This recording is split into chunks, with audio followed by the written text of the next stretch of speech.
So, by way of introduction, my name's Paul. I'm a qualified doctor with a background in physiotherapy and occupational health. And over the last few years, I've developed a particular passion for nutritional medicine, in part because I myself had metabolic syndrome. So, the talk tonight is going to be about a low carbohydrate way of eating. And we're going to be looking at the science of that with regards to what the effects are on your health and how it relates to weight loss. So, when we're talking about obesity, the old theory was that you simply put too much in and you didn't burn enough of it. So, we sort of blame it on the sins of gluttony, eat too much, and sloth. So, that's a very, very simple approach, but it is by no means correct. So, if we actually have a look at this example here on the left, we see 4 people, all of them overweight. Now, the old theory of obesity said that they ate too much and that they didn't exercise enough. Now, the true problem was a hormone imbalance in each of them.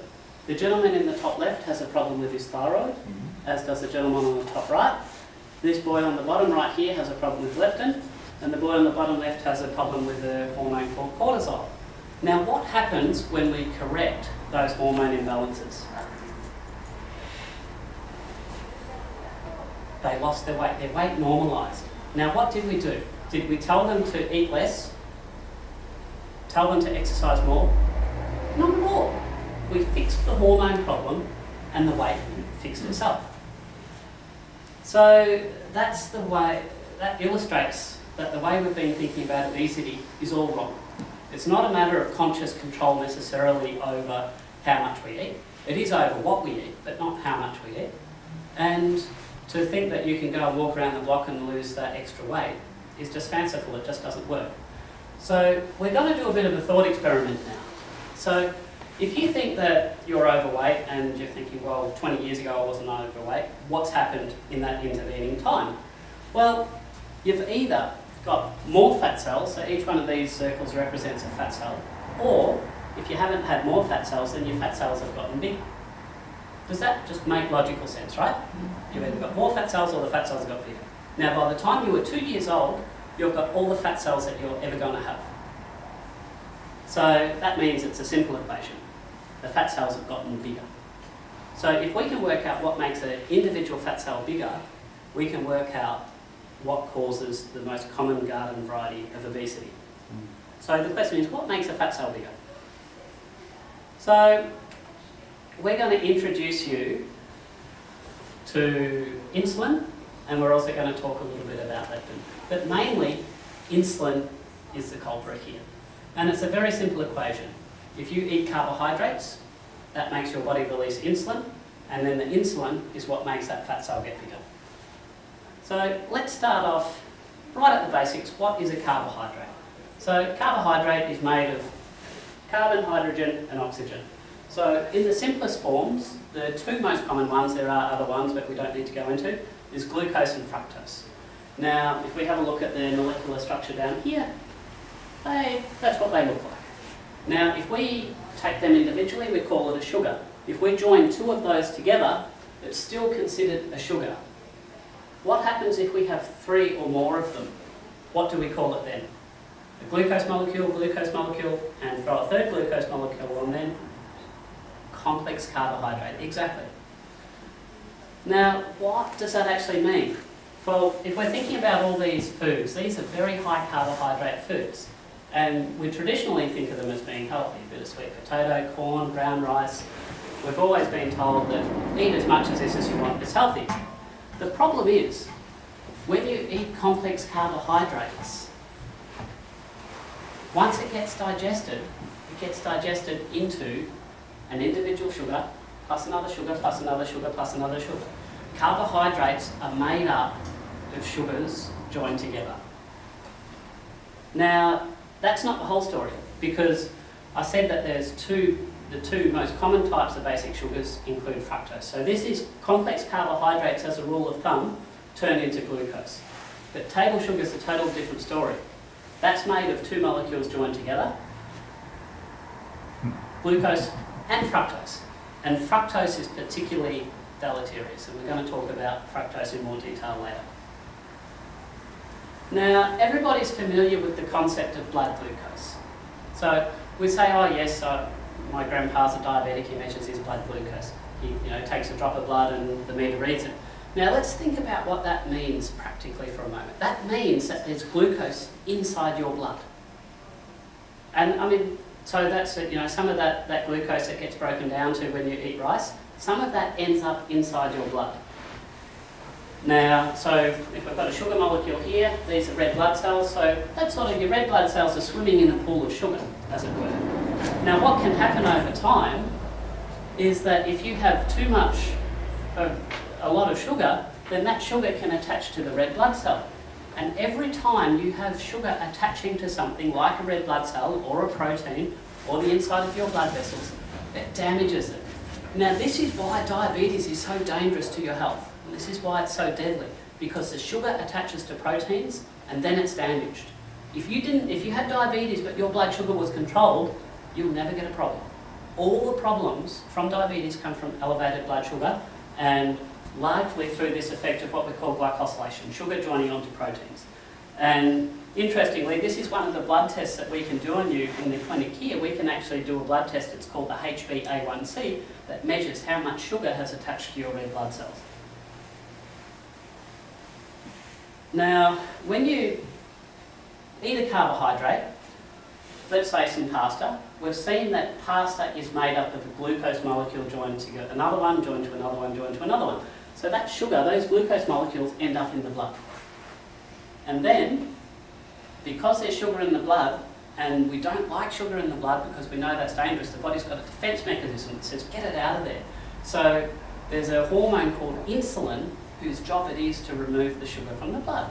So message goes to the pancreas releases insulin, and the job of insulin is to then see all this sugar in the blood and to get rid of it. Fantastic. Where does it go? Muscles. Sweep it under the carpet, right? Just disappears. Muscles. Or some of it goes to the muscles.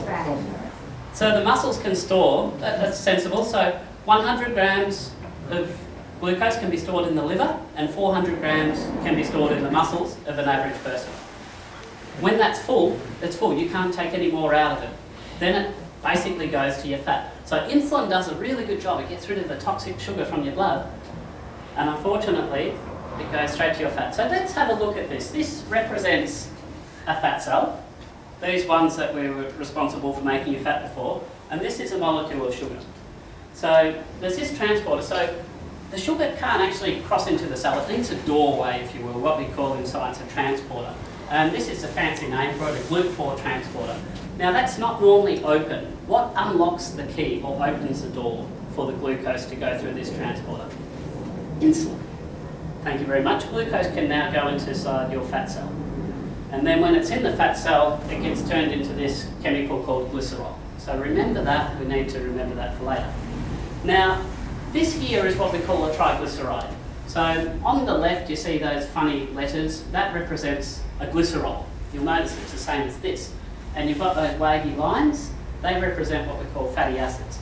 Now that's a really big molecule, that's got 4 things joined together. That's too big to cross over into this across this membrane, so it can't be stored as fat in its current form. But luckily, we've got this enzyme here called lipoprotein lipase, LPL, which breaks it down into individual pieces. And when it's broken down into individual pieces, these fatty acids can now, they're small enough, they can cross into the cell. And this is wonderful, isn't it? Because we've got the backbone here, these 3 fatty acids, they can join up together, and boom, you've just stored fat. And look, insulin allowed this step to happen, and insulin allowed this step to happen. If you didn't have insulin helping those steps, you could not have stored that as fat. You must have insulin to store fat. Now, if you want to burn fat, this has to leave the cell so then it can go to what we call the mitochondria where it can be burnt. But it's too big to leave the cell, so we have to chop it up so it can leave. So luckily, there's this enzyme here called hormone-sensitive lipase that breaks it up into these parts, and that will allow these fatty acids to then leave. Now, you know what the problem is? Insulin gives a green light for this and this, What does it do for hormone-sensitive lipase? I think you all know the answer. It turns that off. That's a triple whammy. That's a triple whammy of insulin storing fat, not letting you burn fat. So this, you can go to any biochemistry textbook you want, written in any time in the last 20 years, you will see these pathways there. This is proven science. Now, if you're still not convinced that insulin might cause fat, let's have a look at some pictures. Localised fat. So this is somebody's stomach here. That's their belly button, just to orientate yourself with where you're looking here. Now, this is somebody's thighs, and this is the front of somebody else's thighs. What's going on here? Injecting insulin. Injecting insulin, exactly. So, usually we tell people to inject into their stomach, or we tell people to inject into their thighs. Now, we tell them that they should rotate, because if you don't rotate, then you'll end up with these localised accumulations of fat. And that's a direct effect of insulin. Now, I mentioned before that sugar was particularly harmful because of the fact that it contains this fructose.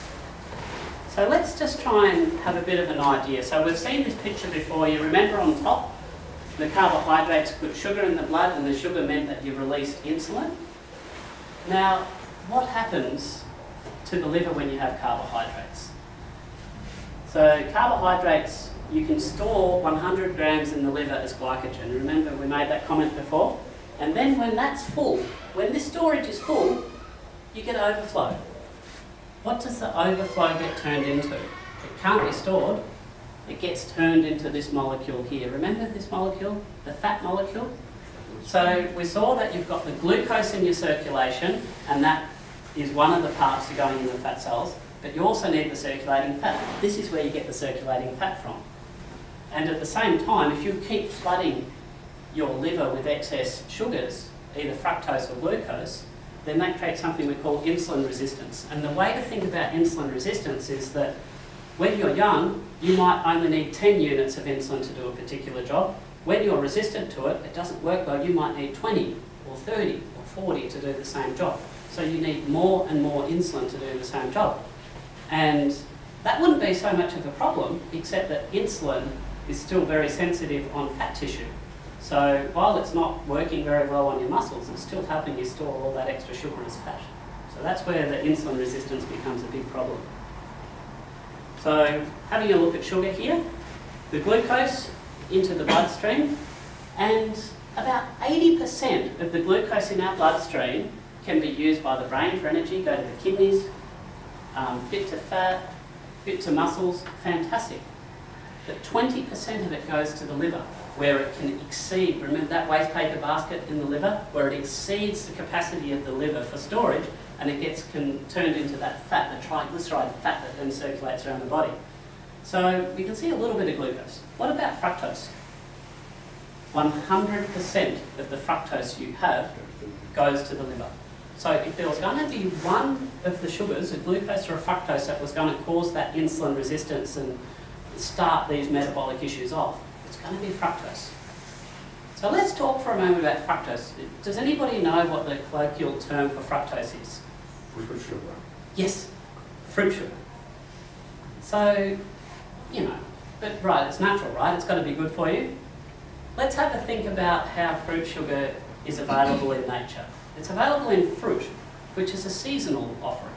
We don't have it year-round like we do now. You sort of have it at the end of summer, in autumn, when you sort of want to fatten up before you have winter. Now you go to Coles and you've got apples, you know, 24/7 all year round. What about honey? Honey is very rich in fructose. So again, you go to Woolies, you get a jar of honey, you indulge as much as you want. Think about honey in nature. Who here is likely to overindulge in something like that if it means you have to brave a hive of swarming bees? No, I'm happy to forego that one personally. So once you load up the liver, you start getting that metabolic dysregulation, you start making these fats that circulate around, and again you worsen the insulin resistance. So that's why something with fructose in it is particularly harmful. Can exercise alleviate that? Exercise will ameliorate it to a degree, but if you're having a terribly unhealthy diet and your metabolism is so far gone, exercise can only achieve so much. So exercise works on a number of different pathways. You saw the GLUT4 transporter into the fat cell before. Funnily enough, there's one of those transporters into a muscle cell. And when you exercise, you actually upregulate that pathway, so you actually take sugar out of the circulation and store it healthily into muscle. But it can only do so much with a bad diet. Now, so what we've seen then is that if you have straight glucose, it's probably not as harmful as if you're having fructose. And that's where this polyol pathway comes in. If you eat complex carbohydrates, normally with a moderate amount of sugar in your bloodstream, about 3% of that glucose will be converted to fructose using this chemical pathway, what we call the polyol pathway, using aldose reductase. Now, 3% of fructose, that's not going to overload the liver too much. You can probably deal with that. But what happens if you're a little bit unhealthy to begin with your metabolism? You might be pre-diabetic. You might have slightly high blood sugars. So you've got a bit more sugar here. How much of that sugar will be converted to fructose? How much glucose will be converted to fructose using this pathway? Over 30%. So we said that table sugar was 50-50, 50% glucose, 50% fructose. But if you're a little bit metabolically unhealthy, then eating brown rice will almost be like eating sugar, because your body will convert some of that excess glucose into fructose. So what does this mean? Let's think about what this means. So if you want to get a sick metabolism, sugar, which contains fructose, will make you sick.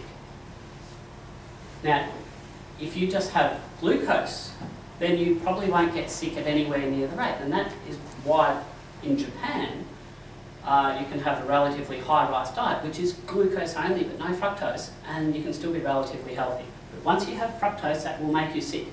When you are already sick, complex carbohydrates will keep you that way. Because you see 30% or more of the glucose you're having is kept being turned into fructose. Does anybody want any clarification on that? I missed the part where it's turned into fructose, correct? Fructose? The polyol pathway. So when you have normally healthy, 3% of the glucose you eat gets turned into fructose. When you're unhealthy, over 30% gets turned into fructose. So if you're already unhealthy, complex carbohydrates are every bit as bad as sugar. Now, let's have a look at this concept of insulin resistance. So this is something that happens over a long period of time, and it is the explanation of why the diet that you're having now makes you fat, and you're able to stay healthy and slim on that diet when you were younger. So the reason for this is that if we have a look here, your insulin slowly, if you have a lot of carbohydrates, your body releases a lot of insulin, and the body gets used to that insulin. So it doesn't respond as much, so it has to release a little bit more insulin to have the same effect. It's like an alcoholic. When an alcoholic's first drink, 2 beers, they'll be feeling very happy. Then you can have 6 beers and it doesn't touch the edges. If you keep putting a substance in, you become insensitive to it. So we can see here that the amount of insulin released by the body over a long period of years gradually increases because it doesn't work as well as it used to. And you can see down the bottom here that the blood glucose, we know that the job of insulin is to keep blood glucose levels stable. And we can see that the blood glucose doesn't rise over time, so that's good. But there reaches a point where the pancreas that releases the insulin has had enough. It just says, guys, I don't want to do this anymore. It's called pancreatic burnout. So the level of insulin that your body releases peaks. And at this point here, you can see your blood sugar suddenly starts to take a turn up. Now, at about here, you pass an arbitrary threshold, which we say, oh, you've got diabetes. But we can see that you were getting problems 20 years ago with starting to develop insulin resistance. So the testing that by the time your blood sugar is already off the mark, you've been metabolically ill for a long period of time. Now, these are some examples of, these are actual patients that we've had in the clinic here. Everything's de-identified, demonstrating how this happens over time. So this is actually somebody who's relatively healthy. Now, this person has actually been on a low carbohydrate for several years, so they've actually fixed their metabolism and it's back down to what I'd call a healthy state. And we can see that their blood sugar at 2 hours, this is after having a 75-gram drink of glucose, that's the same as having about 3.5 slices of bread in terms of sugar load. Their blood sugar is not too high, 6.2, and that their insulin here, after 2 hours after having that, is 29. So that's not too bad. So the insulin's not too high, the blood sugar's not too high, they're good. Now, here's somebody who's a little bit unhealthier. Now the blood sugar, 5.6, blood sugar's very healthy, that's fine, blood sugar's good. But we can see this has gone up to 83. So the insulin isn't working as well. It's still doing the job in terms of keeping the sugar where it should be, but you're just needing a lot more of it to do that job. So if we move along to another patient, now we can see this has got H for high, and it's in red. That's, us doctors aren't too bright, so the pathology companies need to communicate with us with these kind of things. And we can see that sugar's high, so we're sort of up here. The sugar's just taken a blip. And we can see this has gone even higher. It's now at 117. So we don't actually know whether it's hit the peak or not, but for the sake of an argument, let's assume it is. So sugar's now gone up, and insulin's really, really quite high. Now then what happens if we go even further across? Now the sugar is 11.4. That's clearly diabetic. So sugar's now up here, but the insulin has fallen down to 54. That's not a normal response.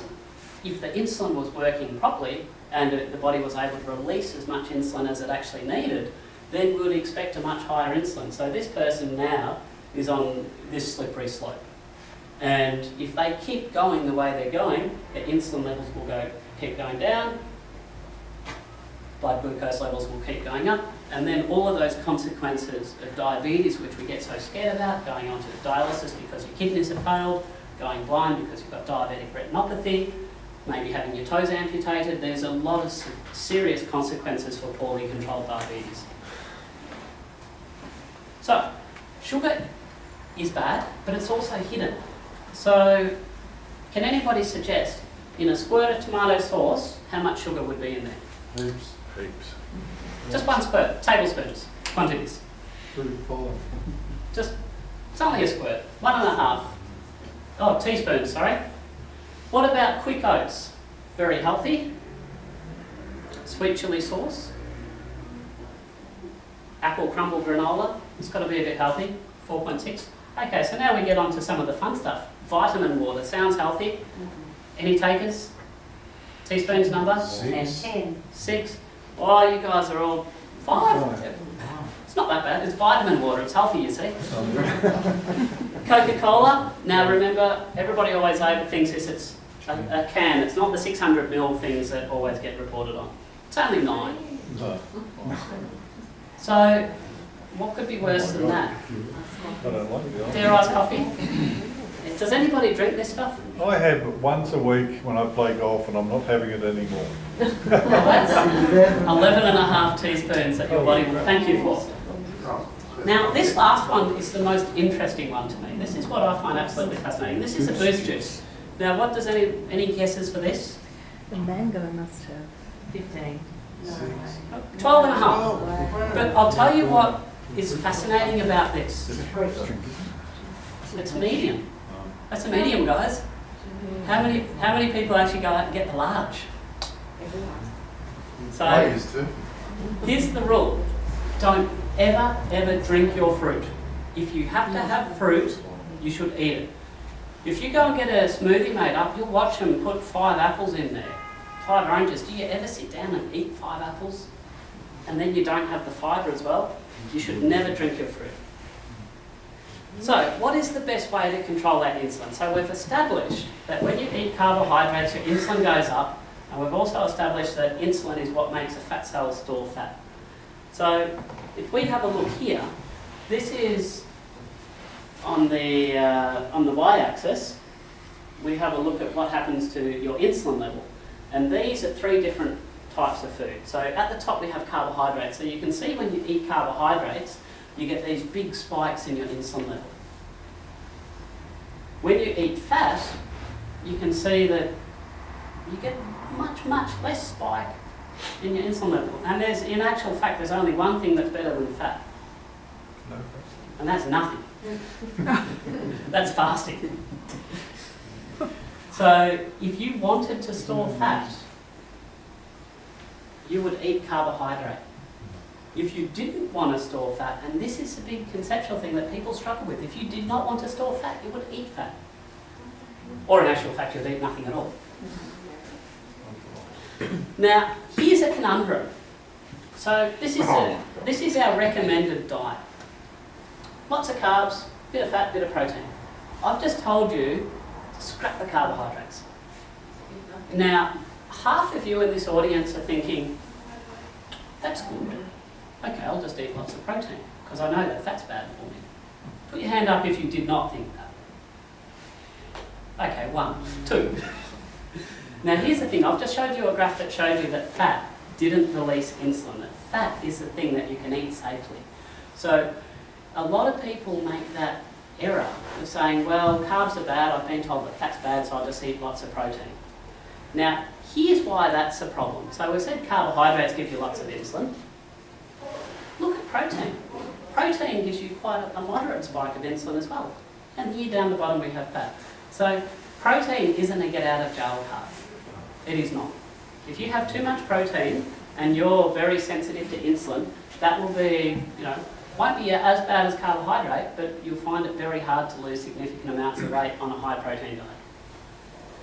Now, this is all theory so far, so a bit of biochemistry, a bit of rambling, but is there any actual proof that a low carbohydrate diet, e.g. a high fat diet, is actually good for weight loss? So what we have here, we have a number of studies, I think it's about 24 studies, and these compare, each of these studies had 2 groups of people. They randomised them, they said, you go and have a low fat diet, you go and have a low carbohydrate diet, and we'll see how much weight you lose. Now, the low carb high fat diets is in the blue, and the low fat diet is in the orange. The amount of weight loss is represented here by the vertical bars. If you wanted to lose weight, looking at the best available evidence we have in terms of study, which diet would you choose? This is not cherry picking the data, people. This is putting all the studies I could find. And why so much discrepancy between the studies? A few of them are nearly the same. A few of them are nearly the same. Good question. Every study has slightly different methodology. Now, some of these studies actually said to the low carb people, eat as much as you want, and said to the low fat people, you can only have this many kilojoules a day. Now, that doesn't sound very fair, but that's how a lot of these studies were actually done. So if you change the methodology like that, some of them looked at young males, some of them looked at older females at different stages of menopause, so there's all these kind of things will create variance in the results. But if you average them all out, it's very clear the low carb diet is a better diet for weight loss. Now, this is another biochemistry concept here of ketones. Pretty simple. We have some fat. When your body wants to burn the fat, it first has to convert it into a compound called a ketone before it can be burnt as energy. So this ketone will be circulating in your bloodstream. So we can measure the amount of ketones in your blood, and that will give us a direct indication of how much fat your body is burning at any one point in time. So we can fingerprick measure here, we get a reading, and that tells us how much fat you're burning. And this will be very useful if you say, am I having too much carbohydrate? Am I having too much protein? Because some people can have a lot more than others and still be burning fat. And it depends on your individual metabolism.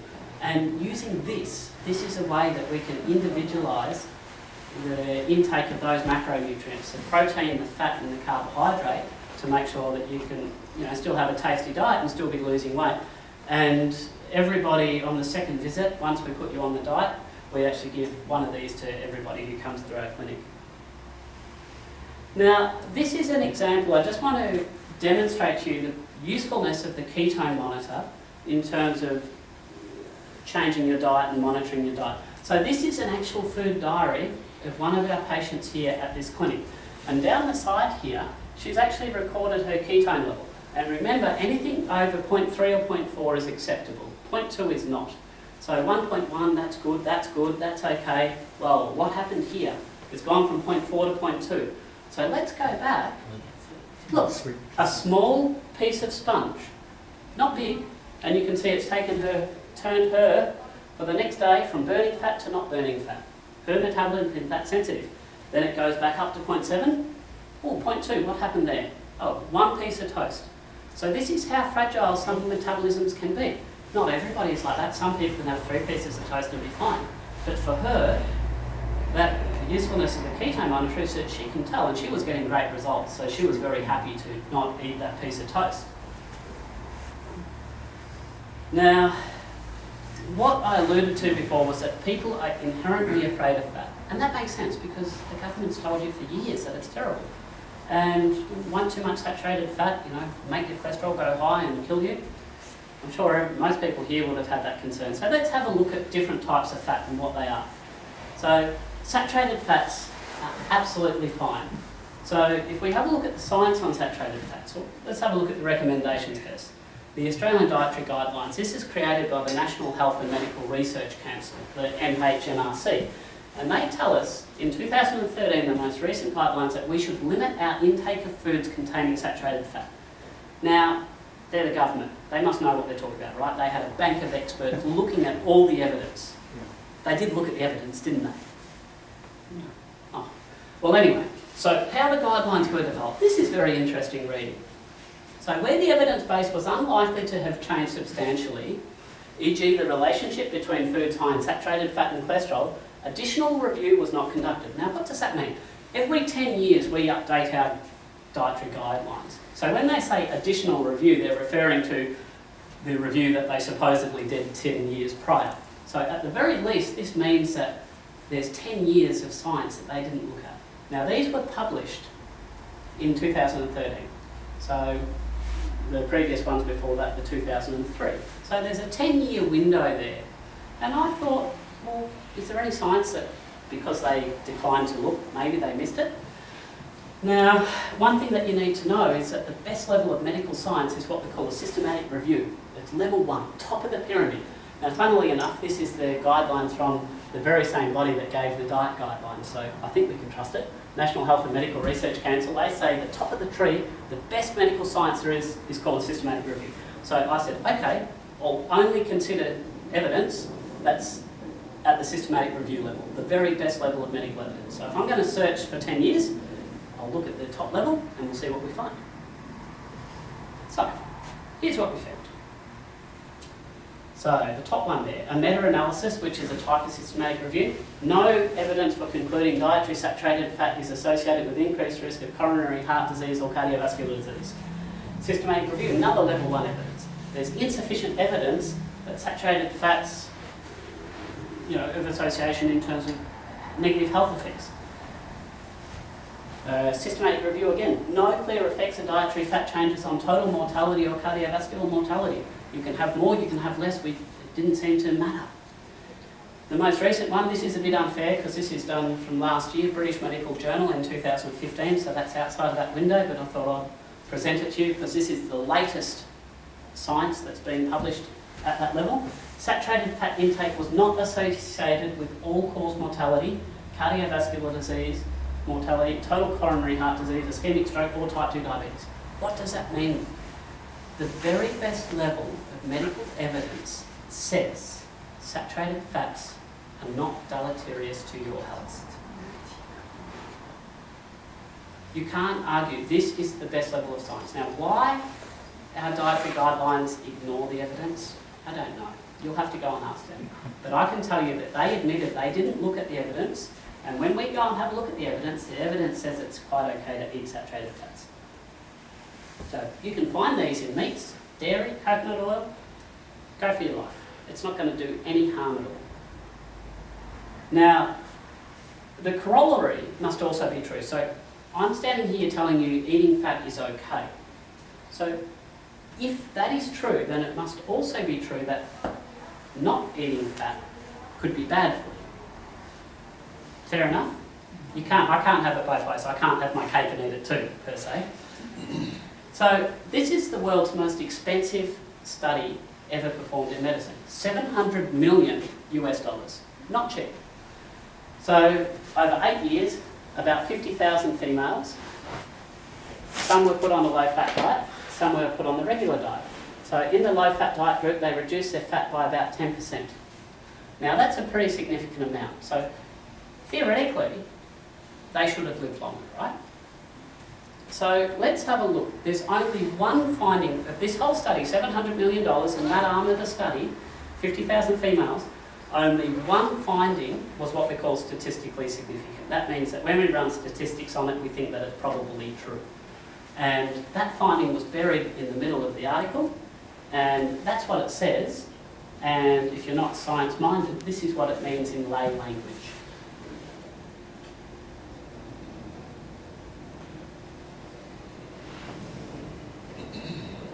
So, go on a low-fat diet and have more episodes of angina and heart attacks and things like that.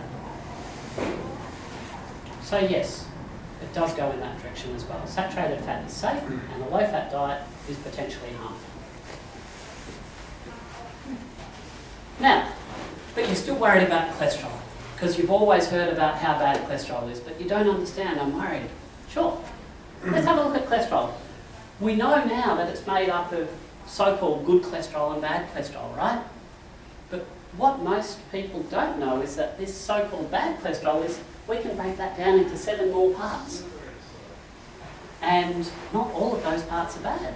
In actual fact, what we call pattern A is quite healthy. And pattern B is not so healthy. So it is absolutely true that eating saturated fats will make your cholesterol go higher. But it's eating carbohydrates that will make it bad. So if you're eating saturated fats and not eating carbohydrates, you might have higher LDL, but it will be this LDL 1 and 2, this good amount. So the way to think about it is eating saturated fat makes it go high, eating carbohydrates makes it go bad. So let's have a look. We actually do this test on our patients in the clinic here. So this is another patient here. This is a very good example of somebody who's been on the low carb diet. We can see, so these are the 7 subtypes of LDL. We can see 1 and 2, the good pattern, lots of cholesterol here. And also we can see the, what we call the HDL, big spike in that, that's good. And what about in the bad zone? Nothing. That is a fantastic pattern of cholesterol. That's a high amount of LDL, but that's a good high LDL. Now what about somebody who's not so healthy? So we've still got the good and bad. So we can see here, they've got a little bit in the okay zone, but you can see they've got quite a lot in the not so okay zone as well. So that's not a good cholesterol pattern. And have a look here. What about the HDL? Remember the one on the other graph was up here? It's way down here. So that's a bad pattern of cholesterol. And that's one of the tests that we offer here in the clinic. If you want a more in-depth analysis of your cholesterol, we actually send the bloods off to the Australasian Research Laboratory. It's not a standard test that's offered through the pathology companies, but I think it's very useful if you are concerned about your cholesterol. So we've looked at saturated fats, and we found they're okay. Let's have a look at monounsaturated fats. Does anybody know what they're usually found in? The most common form of monounsaturated fat? Olive oil. Exactly, olive oil. So it increases that HDL, this one we had on the side there. There's no debate. Olive oil is good for you. Drink it, eat it, bathe in it, it's good for you. Let's move on to some more interesting things. Now, you'll be interested to see some red. So up till now, you see my pattern. If something's good, I'll put it in green. If it's bad, I'll put it in red. Not all fats are good for you. So in red, so you must be thinking, well, what's the problem with omega-6? So let's have a close look at these types of polyunsaturated fats. Now, omega-6 fats, they're found in seed oils, what are commonly called vegetable oils. And when we have vegetable oil, so if we have a look at this, we can see that it's got 676 times more omega-6 than it does to omega-3. So most of the vegetable and seed oils, we can see they've got far more omega-6 than omega-3s. Whereas to get omega-3, you have cold water fish. Now, interestingly, if you eat grass-fed meat, you get a good amount of omega-3. If you have grain-fed meat, you don't get much omega-3 at all. So let's have a look at this study here. So they had some cattle, and they grass-fed them up to a point. And then they said, let's start, we'll send it to a grain-feeding lot and call it day 0. And they measured the amount of omega-3, and the DHA and EPA are two types of omega-3, and they found that once they'd been grass-fed, they had a reasonable amount of omega-3 fat. After 6 months of not eating grass and only eating grain, it basically went down to 0. So what that says is that if you think that omega-3 is healthy, then you probably should be having grass-fed meat. Now Aldi does some nice ones, there's a few good butchers around. If you go to most butchers will have grass-fed options, but if you're having grain-fed meat, then you're not getting omega-3. Now, why is it important? So here's a chemical that most people have no idea. It's fancy, called carcinoids. It's one which I really like. And they're very important. These carcinoids, when you get sick and you get a temperature, when you have swelling, when they assist with your blood clotting, they assist with the function of your immune system, things that are integral to good health requires good levels of carcinoids. But they come in 2 different flavours. Now here's the interesting thing. So in your cell membrane, they're made of fats. Some of the fats are omega-6 and some of them are omega-3. Now, with the omega-6 fats, they actually they go down this pathway and turn into something called arachidonic acid. And this arachidonic acid gets turned into things that are very inflammatory to the body. So if you were to take aspirin, aspirin is designed to target this. If you were to take Celebrex or ibuprofen, it targets this. If you were to take a medication called Montelukast for asthma, it would be targeting this. So we know that these things are inflammatory and they're not good for our health. And that's why, luckily, we've got medications designed to address them. So if you have lots of omega-6 in your body, you're going to end up with more of these. The omega-3s, this is your fish oil products here, these aren't inflammatory. They don't have the same kind of problems that the omega-6s do. And here's the problem. It's like a seesaw. They're synergistic. One goes up, one goes down. If you have lots of omega-6s, you reduce the amount of omega-3s you have, and vice versa. So you saw that if you have grapeseed oil, you can get 676 times more omega-6 than you do omega-3. So that's going to be a very unbalanced seesaw. And most vegetable oils are like that. Is that implying that you get fatter on omega-6? No, this is implying that it's a seesaw, that one goes down, one goes up. Now, you'll get inflamed. You'll get inflamed. Maybe we should draw the bear on fire. Now, so here's the problem with the omega-6 and omega-3. The average Westerner has 15 times more omega-6 with those inflammatory products than they do omega-3. Now, interestingly, in studies that have been done, if we take people with asthma and say, I want to reduce the amount of omega-6 you have by 1/3, or by 2/3 down to 1/3, we found that it makes symptoms of asthma better. In a study of people who have already had a heart attack, and we reduced it to 4 to 1, we found that their chance of dying from another heart attack was down by about 70%. We found that it also helps with other types of arthritis, rheumatoid arthritis, and there's lots more studies. So what we know is that omega-6 oils are inflammatory and they affect our health negatively. So we have to be very conscious not to have too many. Now, if you remember right at the start, we said they come from vegetable oils. So vegetable oils are no good. Saturated fats are good. Butter, these things that we've told you, that you've been told for a long time make your cholesterol go high and you should avoid, they have very little omega-6 in them. And that's why they're actually safe to eat. So we need to turn the recommendations that you've been told upside down. Polyunsaturated fats, vegetable oils are bad for you. Saturated fats are fine. Now, what happens if we actually can fix this ratio up? So this looks at how much omega-6 fat is making up the outside of the cell. So this is 6.87%. This was an article published in the New England Journal of Medicine in 2002. So if we say that we give this a arbitrary rating of 1, and we say your chance of dying with 6.87% omega-3 in your cell is 1. What happens if we reduce it to 5.63? What happens to your chance of dying from a heart attack? Any guesses? Goes up, but it only doubles. That's not so bad. What happens if we reduce it again to 4.76? Oh, it's 5 times higher. Now, you're probably asking yourself a question right now, and that question is, would he really have made the graph go that tall if he wasn't going to use it? Right? No. I believe in using all the graph real estate we have. So the difference, so if you're 4% omega-3 fats, your chance of dying from a heart attack in this study was 10 times higher than if it was 6.8. Now this has also been reproduced in another study, very similar methodology, almost exactly the same numbers, the same pattern in the Journal of the American Medical Association. So what I'm saying is omega-6 is bad, omega-3 is good.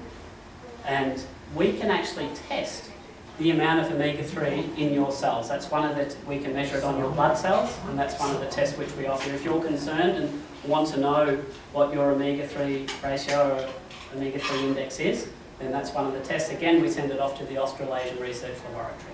Again, it's not a standard one that the government will pay for. Now, people, while we're busting myths, let's talk salt. We've been told salt's bad for us, right?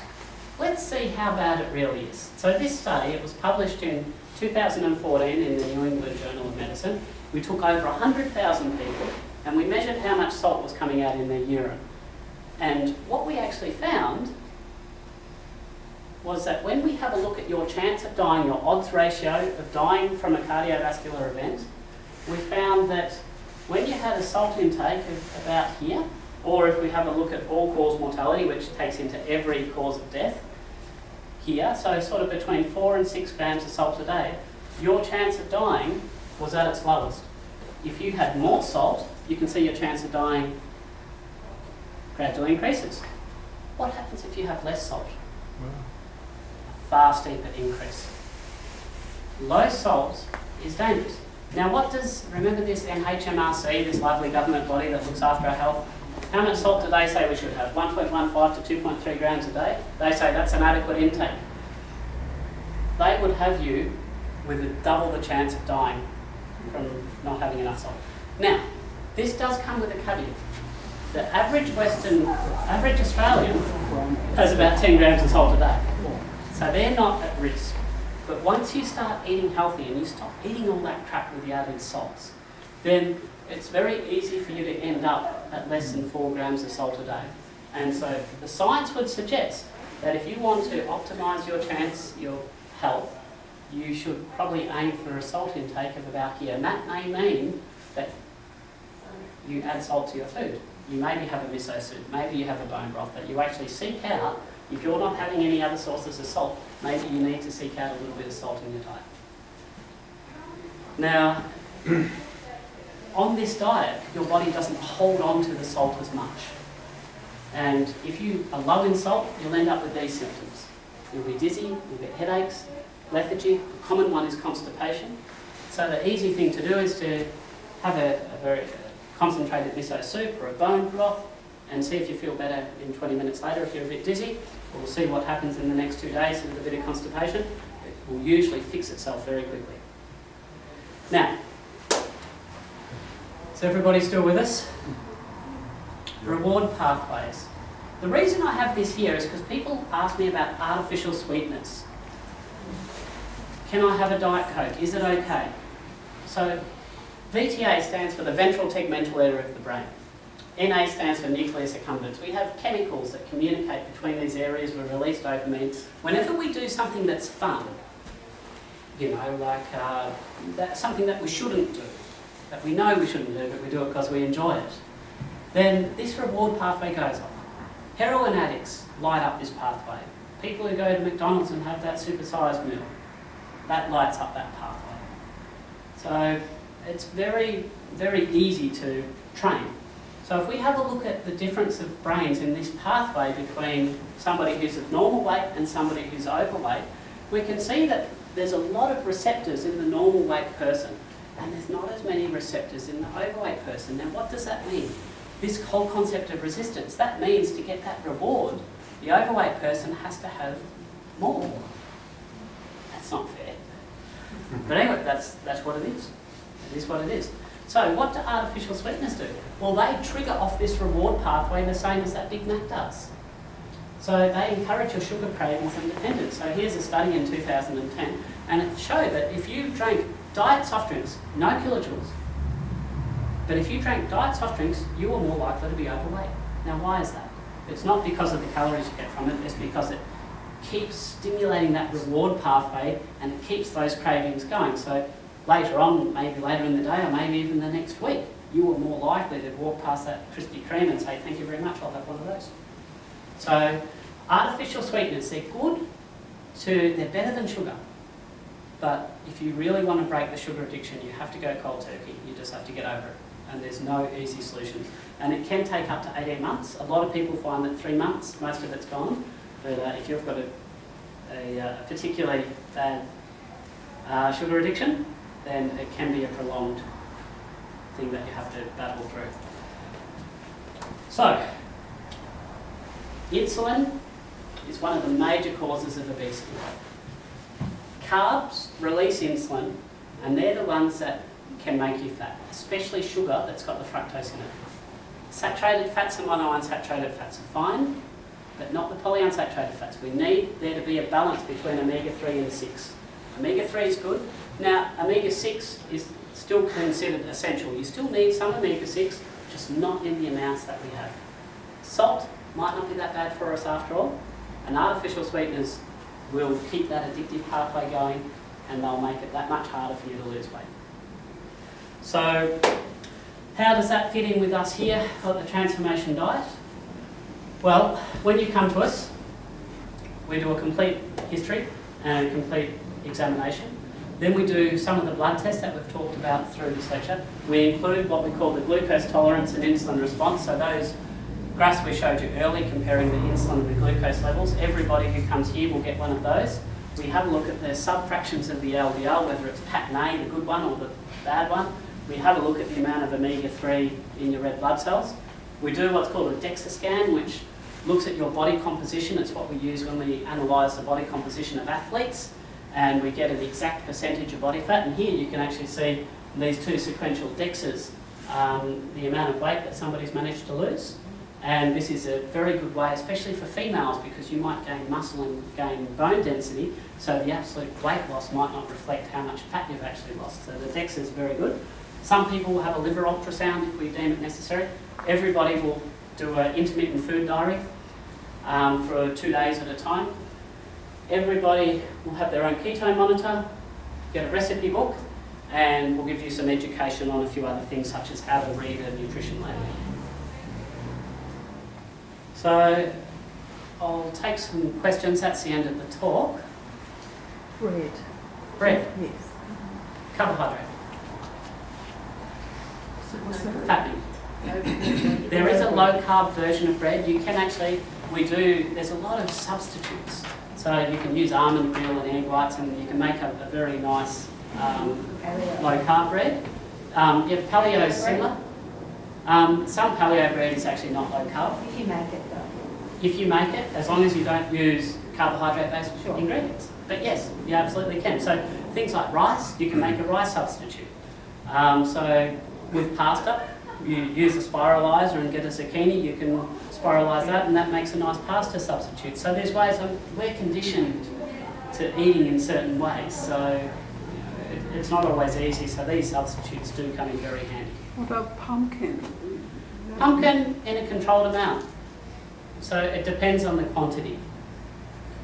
Still a lot of sugar in there. It's not horrible. It's not as bad as some other vegetables. If you look at corn or potato, And there's different varieties of pumpkin. So one of the things that we actually do is we show you how to use the internet to look up particular types of foods to assess the exact carbohydrate content. So say a butternut pumpkin might be different in carbohydrate content to other types of pumpkin. So it's hard to, you just have to look each food up individually. Beans and lentils and beans Lentils? are supposed to be good for longevity. Ah, yes, but they're not good for weight loss. Okay. We've tried some of the recipes, and I must say, they're very impressive, fantastic.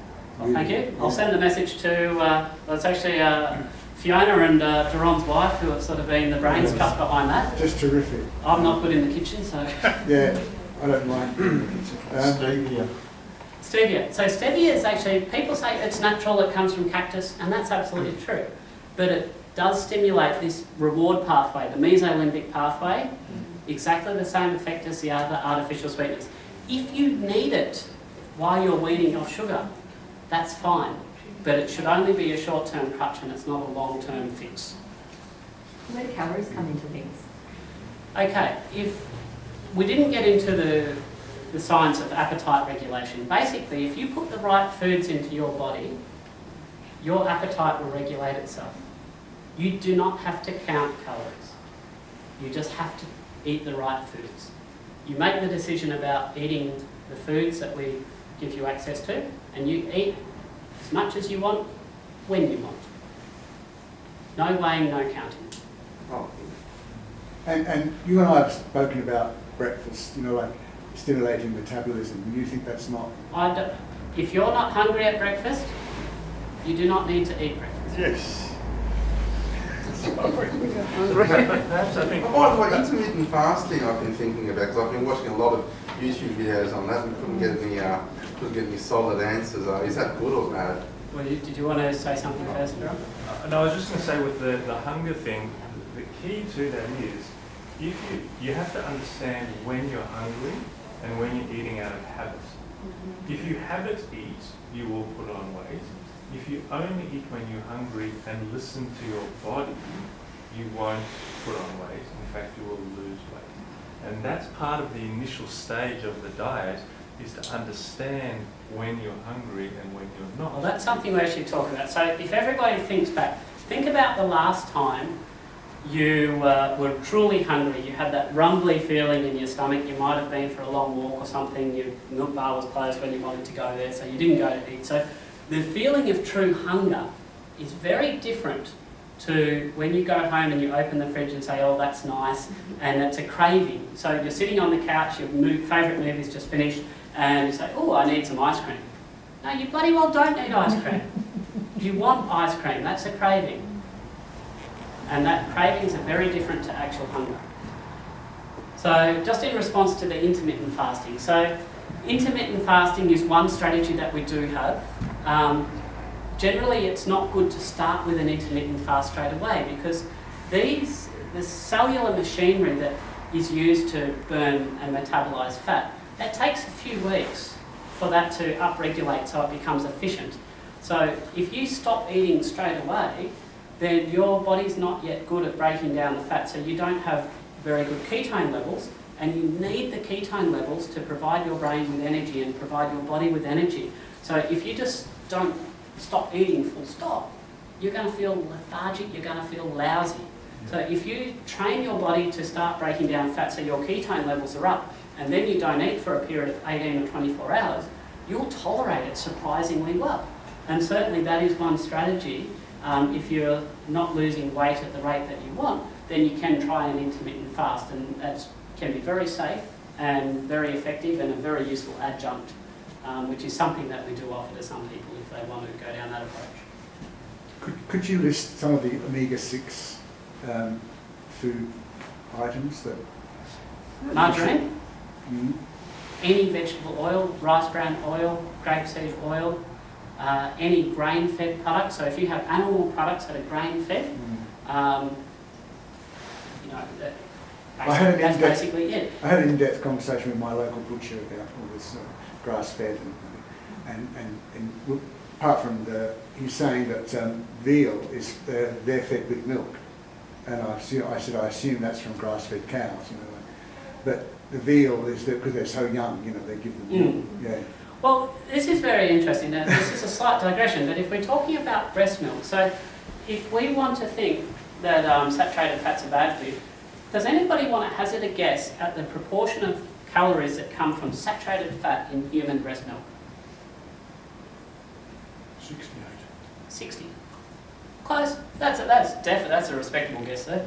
You said that wasn't a guess, you knew. So 60% of the calories in human breast milk comes from saturated fat. Now, we're talking about being in ketosis and having your ketones up. A baby on breast milk, do you know that they're in ketosis? They are. It can't be that bad for you. Really, it's good enough. We always say breast is best. Breast milk is awesome. And you get most of your calories in breast milk comes from saturated fat and the baby's in ketosis. If it's good enough for the baby. Sounds a bit like Dr. Atkins from way back. Like we had no carbs. Look, there are, you can certainly draw some parallels. Now, there are some key differences. Now, do not get me started on all the bloody Atkins bars in every aisle of the supermarket. So, I've told you that there's very clear research showing that the artificial sweeteners, all of that. Now, what do you think is in every Atkins product in the supermarket? Not sugar, artificial sweeteners. But I mean, look, you have to respect them. They've got a great business model. All right, guys. One more. I've got a sugar problem, okay, and I've had it for a very, very long time. What is the cycle of breaking that? And over the last 4 years, I've gone off all added sugar, so to speak. So I have the Dietary, so I don't have the orange juices and the apple juices. How do I monitor my performance of getting off sugar? Okay. So, I mean, that's easy. Don't put it in your mouth. But you can't. So, first of all, any form of it in your mouth. Yeah. So let's talk about distinguishing between added sugars. So that's so a lot of people, you buy yogurt, it'll be a natural fruit yogurt, no added sugar. That's if you ignore all the fructose in the blueberries and the strawberries and the mango and all this. No added sugar apple juice. Well, what do you mean it's made of bloody sugar? I don't believe But it's not added. So I mean, you need to distinguish between that. The other thing is, you're going to have a lot of cravings. And unfortunately, cold turkey is the best way to go. Okay. And I don't have any easy solution. It's almost like, you know, it's like somebody with alcohol. If I have an alcoholic come into the clinic and see me, I don't say, well, why don't you reduce from 14 beers a night down to 4? It's not going to work. It's just not going to work. And sugar's very similar. It's hard to wean. Sometimes you just got to make that leap of faith. Well, then I should rephrase the question. What's the tipping point? Because you get to a point where you can not do it for 1, 2, 3, 4, 5, 6 days.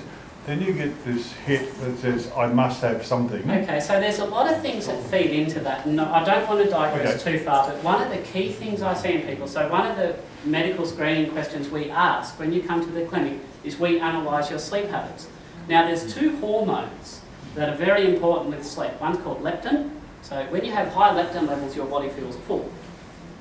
And ghrelin. And when you have high ghrelin levels, you feel very hungry.